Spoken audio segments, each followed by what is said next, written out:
ভূত এফএম, হারিয়ে যান ভূতের রাজ্যে।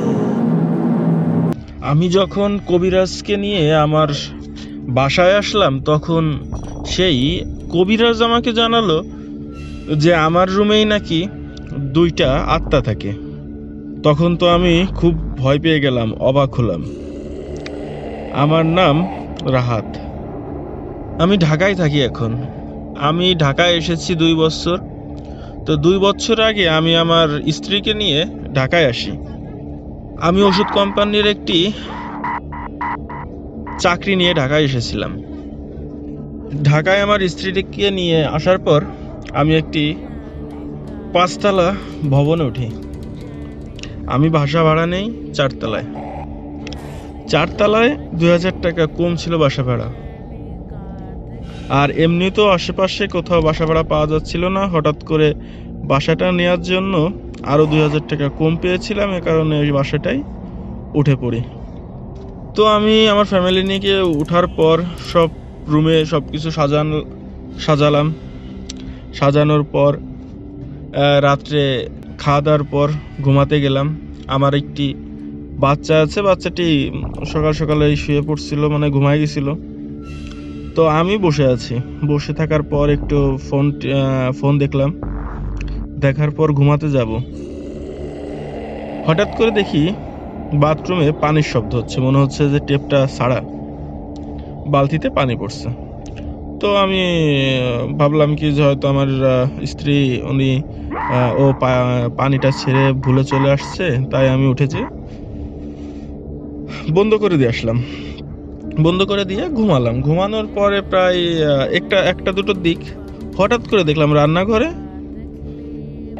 3-4টা থালাবাটি মাটিতে পড়ে বিরাট এক আওয়াজ হলো। আমার ঘুম ভেঙে গেল। আমি উঠে বসে পড়লাম। ভাবলাম কি যে হয়তো বাসায় ইঁদুর এই ধরনের কোনো কিছু আছে, এইগুলোই আপনার এই বাটিগুলো ফেলে দিয়েছে।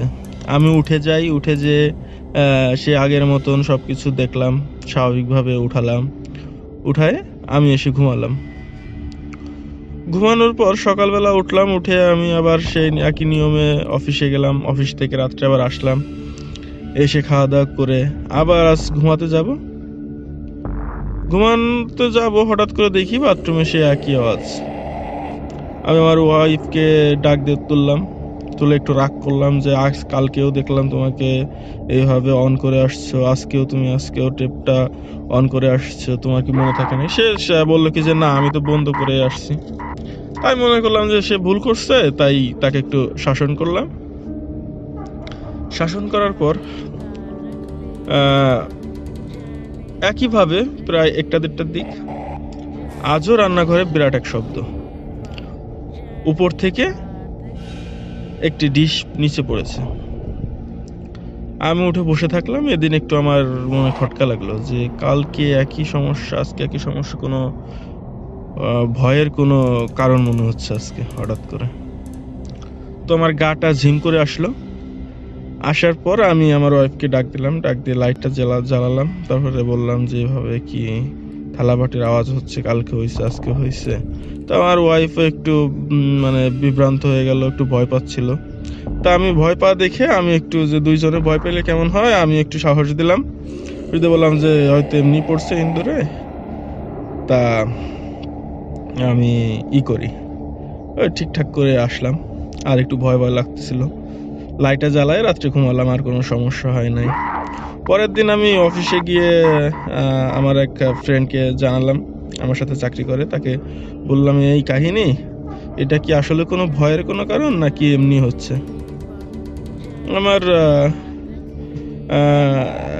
সে বললো কি যে এরকম তো হয় না স্বাভাবিকভাবে, তাহলে কোনো ভয়ের কোনো কারণ আছে কিনা, তুমি একটা কবিরাজ দেখাইতে পারো। আমি বললাম কবিরাজ? শহরে এইসব কবিরাজ কই পাবো? বললো কি যে দেখো কি করা যায়। তো আমি একইভাবে রাত্রে বাসায় গেলাম। বাসায় গিয়ে যে বললাম, আমার ওয়াইফ বললো কি আজকে আমার বাচ্চাটা অনেক কাঁদতেছে, থামতেছে না।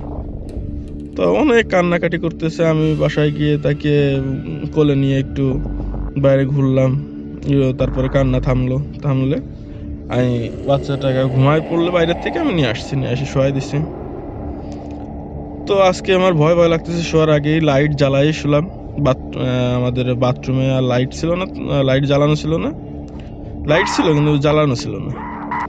বাথরুমে, রান্নাঘরে লাইট অফ, বেডরুমের লাইটটা অন করে আমি শুয়ে আছি। ওই দিন আমার ভয়তে ঘুম আসতেছিল না। নির্ঝুম রাত, কোনো শব্দ নেই, হঠাৎ করেই পানির আওয়াজ। একই ঘটনা পরপর 3 দিন ঘটা মোটেই স্বাভাবিক না আমার কাছে। আমি তখন অনেক ভয়ে, মানে এমন একটা অনুভূতি হচ্ছিল যে আমার হাত পা পুরো অবশ হয়ে গেছে।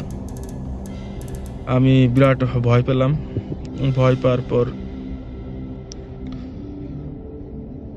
আমি আর ওই দিন বাথরুমে অফ করার জন্য যাইনি।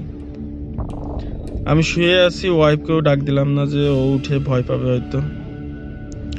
তা প্রায় আধা ঘন্টার মতন পানিটা পড়লো, পড়ার পর অটোমেটিক অফ হয়ে গেল। আমার ঘুমিয়ে আসতেছিল না। 1টা বেজে গেছে। থালাবাটির পড়ার শব্দটা 1টার পরেই হয়। 1টা বেজে গিয়েছে, সাথে সাথে একসাথে অনেকগুলো থালাবাটি নিচে পড়লো। আমি চিল্লায় উঠলাম। আমার ওয়াইফ আমার চিল্লানো শুনে উঠে বসে বললো যে কি হয়েছে। আমি বললাম যে থালাবাটি পড়ে গেছে।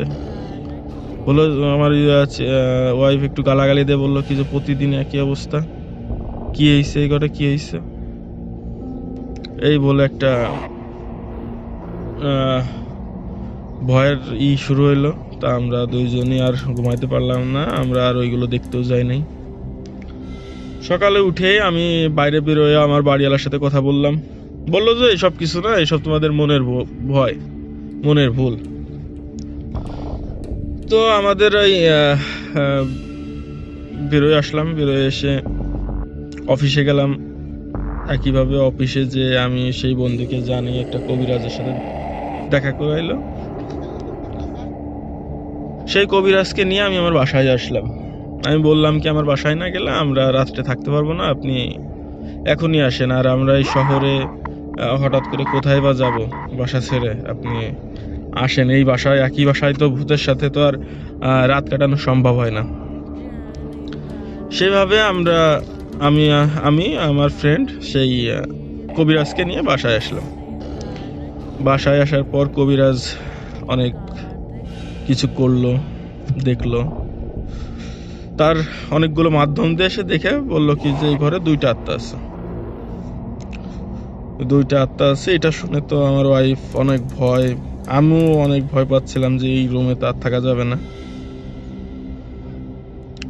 তারপরে আমরা বললাম কি যে আমরা তো আসছি কয়েকদিন, অ্যাডভান্স ভাড়াও দেওয়া হয়েছে, কিছু একটা করেন যাতে অন্তত এই মাসটা থাকা যায়। বাসাটা অন্য জায়গায়, বাসা পাইতে আমি যাতে এই মাসটা কাটাইতে পারি। উনি বলল কি যে এটার কি সমাধান দেব। এক বোতল পানি দিয়ে গেল আর একটা তাবিজ দরজার সামনে ঝুলাই দিল। বললো যে এই দরজার সামনে এটা ঝুলবে সবসময়, আর পানিটা আপনারা ঘর ভরে ছিটাই দেবেন, আপনাদের আর কোনো সমস্যা হবে না। তা উনি কবিরাজকে বিদায় দিয়ে আসলাম। দিয়ে আমি বাড়ির সাথে কথা বললাম যে আমরা ওই রুমে থাকবো না, আমাদের অন্য রুমে থাকার ব্যবস্থা করেন। উনি প্রথমে অনেক অস্বীকার করলো যে কোথাও করা যাবে না, অন্য কোনো ফ্ল্যাটে দেওয়া যাবে না। তারপরে আমরা কথা বলে নিচের দোতলায় আমরা এক ভাইয়ের সাথে কথা বলে তাদের একটা রুম বললাম যে আমাদের একটু আশ্রয় দেন। ওনারাও ঘটনাটা শুনে আমাদের বললো যে আচ্ছা, আমাদের একটা রুম ইউজ করেন আপনারা কয়েকদিন। আমাদের অনেক উপকার হয়েছিল। সেই রাত্রে আমরা, সেই দিনই আমরা ওই রুমে আসলাম আর রাতটা ওই রুমেই থাকলাম। আমাদের ওই রুমে আর সমস্যা হয়নি। আমার বাচ্চাটা ওই কান্না থামাচ্ছিল না। তারপর ওই পড়া পানি গায়ে ছিটাই দিলে তারপর আমার বাচ্চাটাও ঠিক হয়ে যায়। এর পরবর্তীতে আমি পাশের একটা চার দোকান থেকে আমি ঘটনাটা একটু জানতে চেষ্টা করি। তারপরে ওই চার দোকানদার, বাসার সামনে যে চার দোকানটা ছিল, মানে বাসার সামনে একটা রাস্তার পরেই ওই চার দোকানটা। ওই মামা আমাকে একদিন পুরো ঘটনাটা বলল কি এই জায়গায় একটা নতুন বিয়ে করে একটা ছেলে একটা মেয়ে এসে ভাড়া নেয় এই চারতলায়। তা ওরা পলায় আসছিল, বাপ মা স্বাভাবিকভাবে মেনে নেয় নাই। ছেলে ছিল মুসলমান, মেয়ে ছিল হিন্দু। দুই পরিবার থেকে কোনোভাবেই মেনে নেয় নাই। তারপরে তাদের দুইজনকে নেওয়ার জন্য অনেক করছিল, বারবার আসতো এখানে, অনেক সমস্যা করে, অনেক কেস তাদের নামে কেস করে, পুলিশ আসে। এক পর্যায়ে তারা সুসাইড করে। তারপর তাদের লাশ কোনো ফ্যামিলি থেকেই নেয় না, তাদের বাসার থেকে উদ্ধার করা হয়। পুলিশ আসে, পুলিশ তাদের লাশ দুইটা নিয়ে যায়। এরপর থেকে আর কি হয় জানি না, তবে এই বাসায় যে ভাড়াটিয়ায় উঠুক, ওই ফ্ল্যাটে এই সমস্যাগুলো দেখা দেয়। এই আপনাদের মতন কয়েকদিন পরে তারা বাসা ছেড়ে চলে যায়। শুনে খুব খারাপ লাগছিল যে ভাড়াটিয়া, যে বাড়ির ভাড়া দেওয়ার সময় যে বাড়ির মালিক, উনি আমাদের এই ঘটনাগুলো মোটেও জানায়নি। তারপরে বলল কি যে সে তো ভাড়ার জন্যই বাসা ভাড়া দেবে, সে আর কি বলবে, বললে তো আর কেউ আসবে না তার বাসায় থাকার জন্য। পরবর্তীতে বাসার মালিকের সাথে কথা বলি, তিনি সম্পূর্ণ এই ঘটনাটি অস্বীকার করে এবং একটু ঝামেলা করে। আমরা কিছু বলি না। পরবর্তীতে লস হইলেও আমি সেখানে আর 2-3 দিন থেকে আরেকটা বাসা খুঁজে আমরা সেখানে চলে যাই আমার বাচ্চা আর স্ত্রীকে নিয়ে। তো আমার সেই রাতগুলোর কথা এখনো মাঝে মাঝে মনে হয়, এবং রাত্রে আমার কাছে মনে হয় যেখানেই থাকি মনে হয় যে সেই শব্দগুলো বা সেই বাটি পড়ার শব্দ বা পানির শব্দ আমার কানে ভেসে আসে। তো আমি আমার ওই ভয়টা আমার মনে এখনো আছে, এই কারণে ভেসে ওঠে। তার কারণ অন্য কোথাও আর এই সমস্যাগুলো আমার হয়নি। এখনো আমি ঢাকাতেই আছি। তারপরেও কয়েকটা বাসা আমার চাকরির জন্য চেঞ্জ করা হয়েছে, জায়গা পরিবর্তন করা হয়েছে। ওই সমস্যার সম্মুখীন আমি আর হইনি।